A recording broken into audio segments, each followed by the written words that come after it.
प्रेम से बोलिए वृंदावन बिहारी लाल की जय। जय जय श्री राधे, जय जय श्री राधे।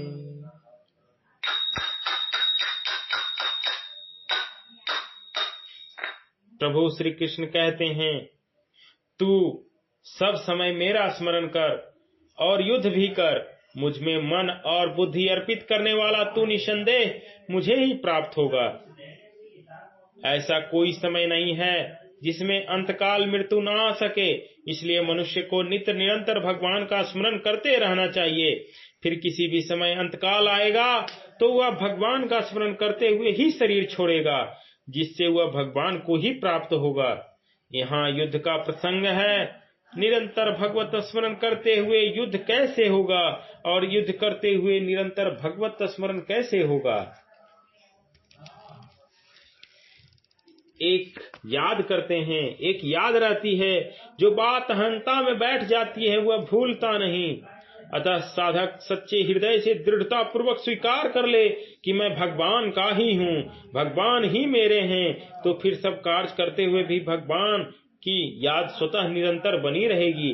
जैसे ब्राह्मणों को अपने ब्राह्मणपने का स्मरण बिना याद किए नित्य निरंतर बना रहता है। नींद में भी जगाकर उससे पूछो तो वही कहेगा कि मैं ब्राह्मण हूँ, इसमें अभ्यास नहीं है, प्रत्युत सुकीर्ति है। विवाह होने पर पतिव्रता स्त्री बिना याद किए पति को याद रखती है, स्वप्न में भी नहीं भूलती है। यही स्वीकृति है जिसकी कभी विस्मृति नहीं होती।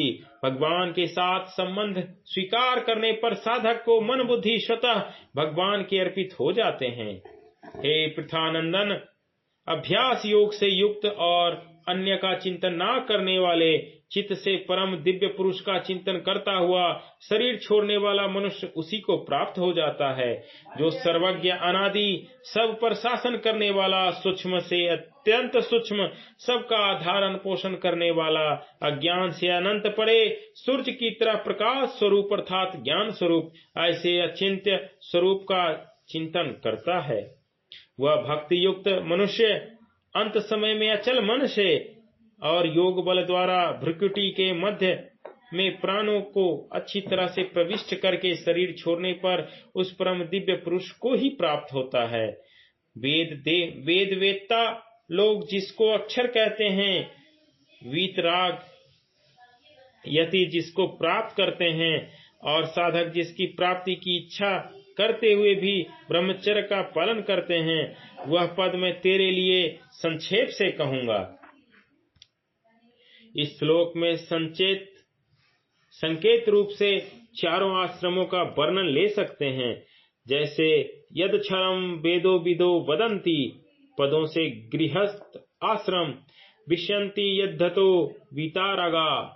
वीतरागा पदों से संन्यास और वानप्रस्थ आश्रम तथा यादिच्छन्तो ब्रह्मचर्य चरंती पदों से ब्रह्मचर्य आश्रम को ले सकते हैं।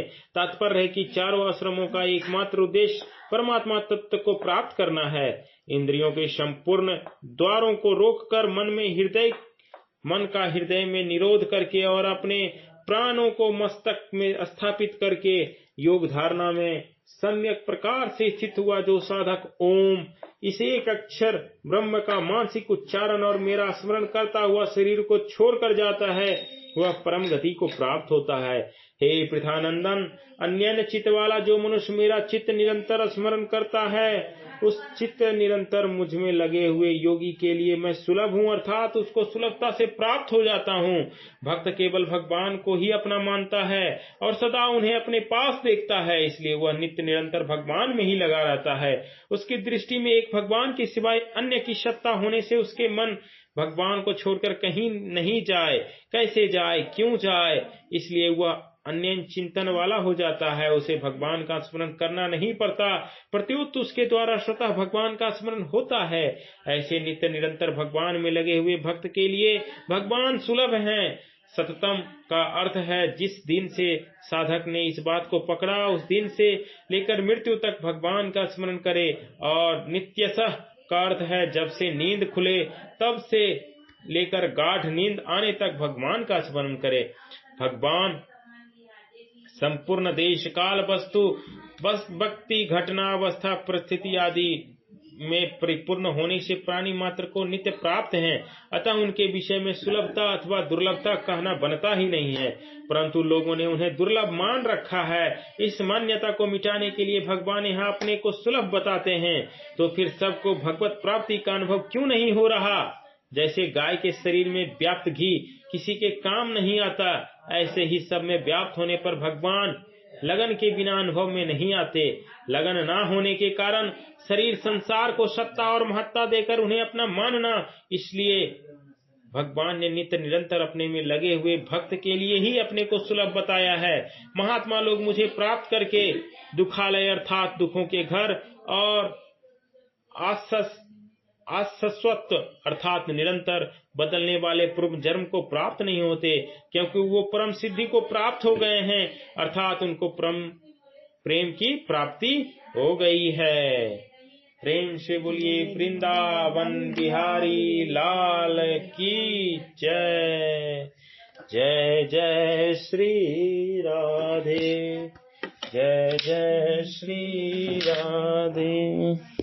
जय सीताराम सीताराम सीताराम जय सीताराम, जय सीताराम सीताराम सीताराम जय सीताराम, जय सीताराम सीताराम सीताराम जय सीताराम, जय सीताराम सीताराम सीताराम जय सीताराम, जय सीताराम सीताराम सीताराम जय सीताराम, जय जय सिया राम जय जय हनुमान, जय सिया राम जय जय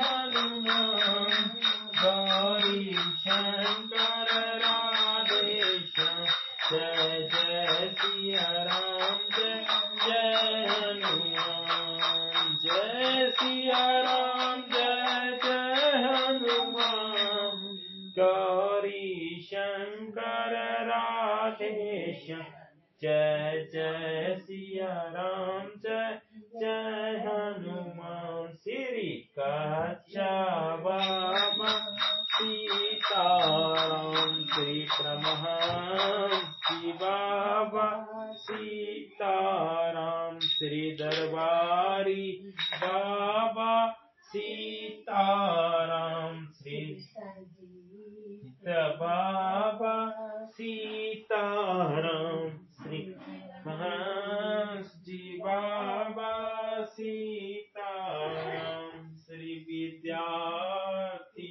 बाबू सीताराम, श्री राजकुमार जी बाबा सीताराम, श्री विंध्येश्वरी बाबू सीताराम, जय जय सिया राम जय जय हनुमान, गौरी शंकर राधेश्याम, जय जय सिया राम जय जय हनुमान, गौरी शंकर राधेश्याम।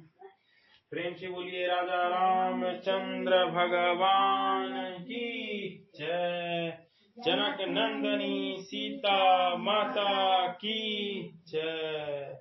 वृंदावन बिहारी लाल की जय। वीर बजरंग बली की जय। पवन पुत्र हनुमान की जय। गंगा माता की जय। माँ बाला त्रिपुर सुंदरी की जय। महावीर स्थान की जय। जगदम्बा महारानी की जय। नरसिंह भौरिया की जय। अशोक धाम की जय। पहाड़ी बाबा की जय। जय जय सीताराम। हर हर महादेव शंभु काशी विश्वनाथ बाबा वैद्यनाथ की जय। रहे न संकट रहे न भय, सदा रहो निर्भय निर्भय निर्भय।